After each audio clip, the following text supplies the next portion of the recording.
ভারতে কি বন্ধ হবে র্যাপিডো? অ্যাপ ভিত্তিক পরিবহন সংস্থার বিরুদ্ধে কড়া বার্তা দিল্লি হাইকোর্টে। প্রতিবন্ধী ব্যক্তিরা কিভাবে এই অ্যাপ ব্যবহার করবেন তার কোনো ব্যবস্থা করেনি সংস্থা। তাছাড়াও অ্যাপের ব্যবস্থাপনাতেও ধরা পড়েছে ত্রুটি। তাই নতুন ব্যবস্থা গ্রহণ এবং অডিটের রিপোর্ট জমা করার নির্দেশ দিয়েছে দিল্লি হাইকোর্ট। 4 মাসের মধ্যেই তা করতে হবে। অল্প সময়ে কাছাকাছি যাওয়ার জন্য এখন মানুষের অন্যতম ভরসা র্যাপিডো বাইক। দেশের ব্যস্ততম শহরগুলিতে এই র্যাপিডো বাইক খুবই কার্যকর। এই বাইকে সফর করতে হলে আপনাকে ব্যবহার করতে হবে র্যাপিডো অ্যাপ। সাধারণ মানুষের পক্ষে এটা অত্যন্ত সহজ বিষয়, কিন্তু যারা প্রতিবন্ধী তারা কিভাবে এই অ্যাপ ব্যবহার করবেন? কারণ প্রতিবন্ধীদের জন্য কোনো রকম ব্যবস্থা নেই এই সংস্থার অ্যাপে। যারা দৃষ্টিহীন তারা তো এই অ্যাপ সহজে ব্যবহার করতে পারবেন না।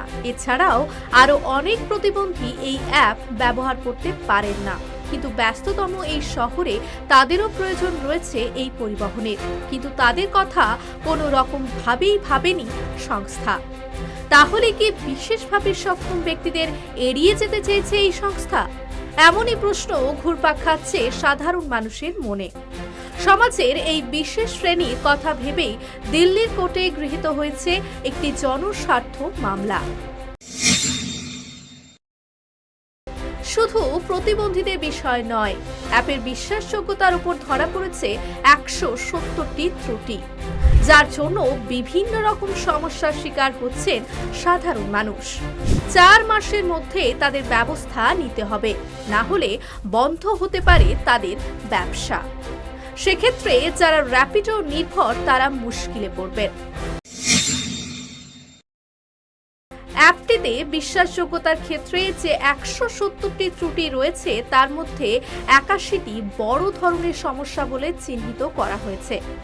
যদিও র্যাপিডোর তরফে জানানো হয়েছে তারা ছোট্ট একটি স্টার্টআপ সংস্থা, কিন্তু আদালত সেই যুক্তি খারিজ করে দিয়েছে।